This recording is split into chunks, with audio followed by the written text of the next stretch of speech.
se prénomment Laurent, Maïka, Kevin ou Catherine. Ils sont facteurs, infirmiers, étudiants ou retraités. Leur point commun, ils vivent dans l'Allier en Bocage-Bourbonnais et ont choisi d'être bénévoles pour faire vivre leur territoire tout au long de l'année. Carnaval, festival, concerts ou sons et lumières, ils nous transportent le temps d'une saison au cœur de Bocage festif.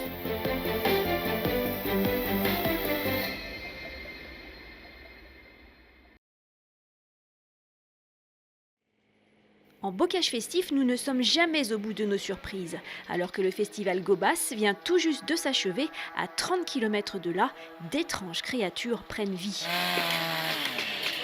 Nous sommes le 21 août et un événement majeur se prépare. Dans quelques jours, les 25 hectares du plan d'eau de Vieur seront l'écrin du Hadra Trans Festival. Un événement unique en France dans la culture psychédélique trans. Et à événements exceptionnels, moyens exceptionnels. Venus de toute la France et même de plus loin encore, 850 bénévoles vont conjuguer leurs forces pour accueillir et chouchouter pendant 4 jours 10 000 festivaliers. Et parmi ces bénévoles fraîchement arrivés, Léo, qui vient spécialement d'Alsace. On apprend un petit peu de menuiserie, un petit peu de tout ce genre de choses un peu manuelles. Nous sommes le 21 août et c'est jour de canicule. Mais au Hadra, rien n'est laissé au hasard. Tandis que certains manient le marteau et la perceuse, d'autres s'occupent des rafraîchissements. C'est la team bien-être spécialement dédiée à cette tâche. Le but, c'est vraiment de véhiculer la bonne humeur et faire en sorte que tout le monde soit content et que pendant leur chiffre, qu'ils aient une petite pause avec de l'eau fraîche et des petites chansons, etc. et qu'on s'amuse, quoi. Le site est encore un immense chantier, mais le QG des bénévoles, lui, est déjà opérationnel. Canapé et frigo communs, une sorte de colocation à ciel ouvert. L'ambiance y est détendue et la nature respectée. À l'image des autres événements de Bocage festif, ici aussi, on trie ses déchets et l'on veille au respect de chacun.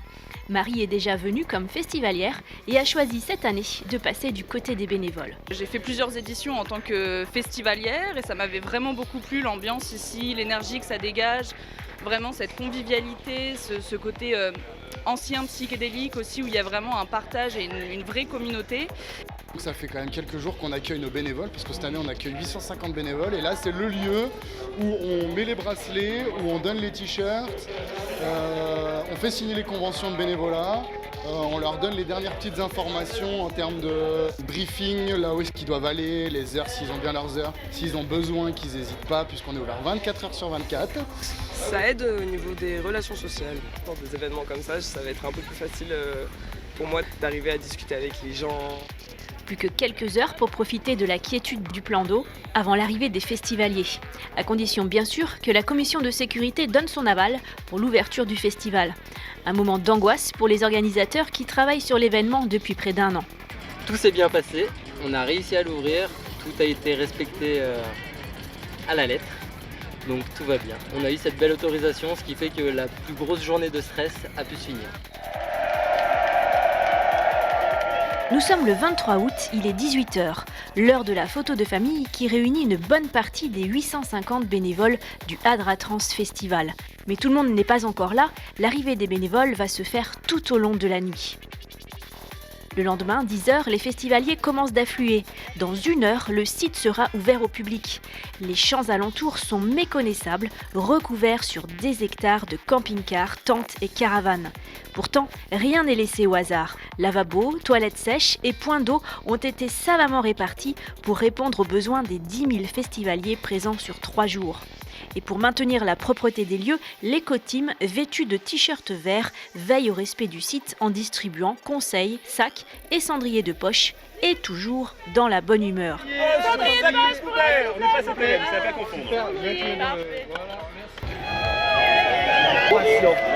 Et à 11h pile, c'est l'ouverture des barrières. Les 10 000 festivaliers sont invités à accéder au plan d'eau, méconnaissable pour l'occasion.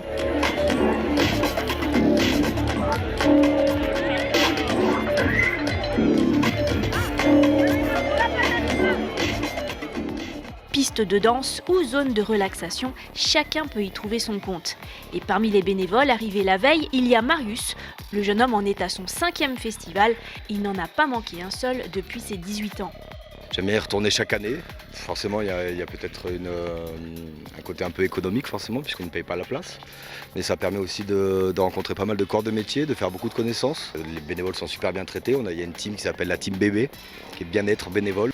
Et parmi cette team bien-être, nous retrouvons Mathilde du comité des fêtes d'Ygrande. Alors toujours en tant que bénévole, donc sur le montage et démontage de la DRA, je fais partie de la team bien-être et donc je propose des massages pour les bénévoles en fait, pour qu'ils aient des petits sas de décompression ou quand ils se sont fait des douleurs, etc. pour arriver à les redétendre et qu'ils puissent repartir. Et pendant le festival, je suis avec le groupe de la Loco. La Loco, c'est un ensemble d'associations locales dont Carton Blanc fait partie. Et nous, en fait, le carnaval d'Ygrande, on est avec eux et on monte un char en fait tout le long du festival, un plus petit évidemment que celui que vous avez pu voir précédemment, mais un char à l'effigie de la DRA. Et aux côtés de Mathilde, vous reconnaissez certainement Catherine, venue présenter son travail au grand public. Les festivaliers sont ainsi invités à piquer des fleurs, une activité qui ravit une autre Mathilde, festivalière cette fois-ci. Ah, j'aime beaucoup le fait de... J'ai fabriqué une fleur moi-même.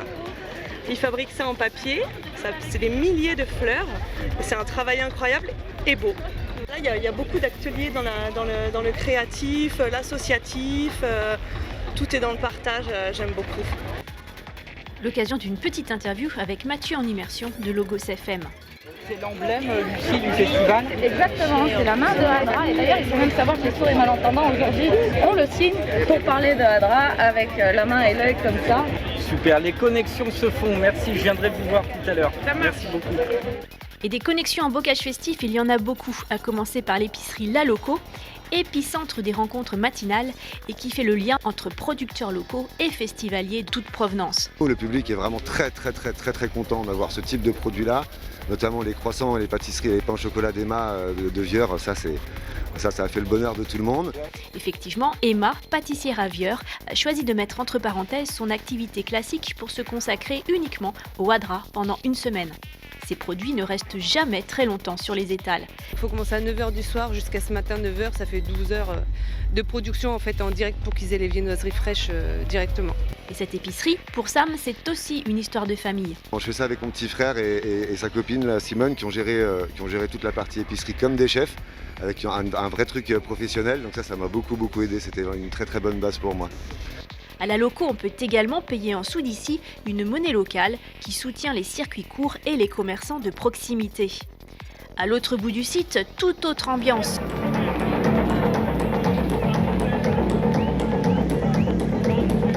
Au Hadra, on peut venir seul ou en famille pour danser ou tout simplement rêver. Et pour veiller à la sécurité de tous, les secouristes veillent au plus proche des pistes de danse comme dans les campings. Un système qui repose en grande partie sur les bénévoles comme ceux de la protection civile de l'Allier. Alors concernant la PC03, donc le système marche sur un système de bénévolat 100%. Donc le principe c'est de pouvoir poser des disponibilités à l'avance car on ne peut pas au dernier moment se désister, sinon c'est toute l'organisation qui en découle et qui porte préjudice à l'engagement de la convention auprès de l'association. Et pour compléter les services de secours et de sécurité, le Hadra a même formé une équipe de bénévoles plusieurs semaines avant le festival. Objectif, prévenir et repérer de l'intérieur tout geste ou action mal intentionné. Et parmi ces bénévoles, Marie qui a choisi de s'investir dans cette mission. Donc moi je suis dans la team Inaya, donc en fait c'est une équipe qui fait de la prévention et de la lutte contre les violences sexistes et sexuelles.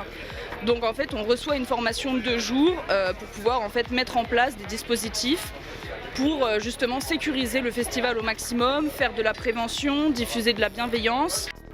Durant ces 4 jours, les festivaliers sont libres d'aller et venir à leur guise, de jour comme de nuit. Les bénévoles se relaient donc toutes les 4 heures, comme Loïc et Thibaut, affectés aux entrées des parkings. Petit macaron bleu. Loïc, pour Benoît au PS1, j'ai un camping-car qui vient de se garer là. J'ai fait plusieurs fois le festival, j'ai adoré, l'ambiance est géniale, les gens sont super et les bénévoles sont super, donc j'ai décidé d'aller faire partie de l'équipe un petit peu pour les aider, pour vivre le festival autrement. On a commencé à 20h, du coup on finit à minuit, et puis après on va pouvoir aller danser et commencer notre festival.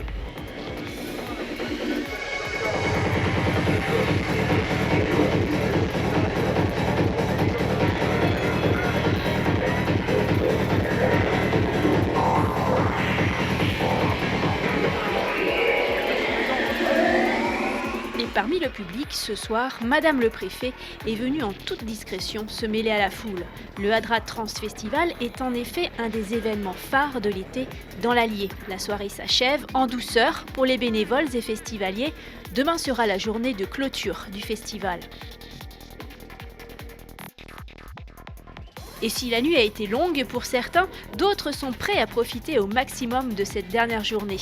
Et aujourd'hui, la foule est encore plus nombreuse. En effet, les habitants du territoire bénéficient d'une entrée gratuite pour profiter du spectacle de clôture. Au fil des ans, de véritables liens se tissent entre le Hadra et les Bourbonnais. Pour preuve, les chantiers d'insertion qui, en partenariat avec l'association Sagesse, permettent à plusieurs jeunes de découvrir de nouveaux horizons. Ici, ce sont des jeunes qui sont dans le cadre de la prévention spécialisée. Donc c'est un service qui se déploie sur l'ensemble du département de l'Allier dans le but d'accompagner à leur demande des jeunes dans leurs projets, quels qu'ils soient, social, professionnel, et de prévenir de la marginalisation. Johan, lui, est diplômé d'un CAP cuisine et il est ravi de son expérience à la cantine du Hadra. Je suis au Hadra depuis 5 jours, je suis en bénévolat et je suis allé en cuisine pendant 4 jours. Et là, c'est mon dernier jour, donc j'aide un peu le reste, on va faire la décoration et tout ça. Johan peut être fier de son travail, salué par toute l'équipe, un travail qui sera justement rémunéré. Ils ont travaillé en statut de bénévole, mais ils sont quand même rémunérés, dans le sens où ils ont ce qu'on appelle une compensation qu'on leur donne via l'association, donc via l'association Sagesse. Donc il y a un montant qui est fixé au début de chantier, et à la fin du chantier, s'ils assurent l'ensemble des jours travaillés, ils ont la compensation. La fresque achevée, Johan et ses collègues vont pouvoir rejoindre la scène pour le show final. Face à la foule, tous les organisateurs sont invités à rejoindre les artistes, un moment que savourent pleinement les équipes de la Loco et du Carnaval d'Ygrande. La main fleurie est terminée et défilera l'année prochaine au milieu des chars fleuris. Les festivaliers s'apprêtent à faire leurs valises avec des étoiles plein la tête, comme ce groupe d'amis venus de Paris. C'est la première fois qu'on est venu personnellement ici au Hadra et certainement pas la dernière, on a adoré, l'ambiance était top, l'organisation était géniale, les gens étaient super cool, tout le monde était zen, relaxé, ça change un peu du quotidien, on a adoré. À l'année prochaine. À l'année prochaine, évidemment. Le lendemain matin, le ciel est gris et c'est à pied, en voiture ou en autostop que chacun quitte les lieux. Sauf bien sûr l'équipe des bénévoles, et il y a gros à faire pour l'éco-team qui s'apprête à laisser les lieux aussi propres qu'elle les a trouvés à son arrivée. Léon fait partie de l'équipe et il est prêt à re-signer pour l'année prochaine. Je suis arrivé au Hadra parce que je fais beaucoup de bénévoles en festival et que le Hadra est bien réputé pour que ça se passe bien. Et c'est vraiment le cas. C'est le festival où je suis le plus chouchouté de tous les festivals. Il va falloir encore 3 jours pour démonter toutes les structures installées par des professionnels. 3 jours également pour éliminer les poubelles, mais sans jamais perdre le sens de l'humour. Oh, Moussaillon! Rendez-vous! Rendez-vous! Rendez-nous! Rendez-nous les poubelles! Avec la clôture du Hadra Trans Festival, c'est la saison entière de bocage festif qui s'achève. De carnaval en son et lumière, de bénévoles à figurants, chacun aura contribué à sa façon à faire vivre son territoire.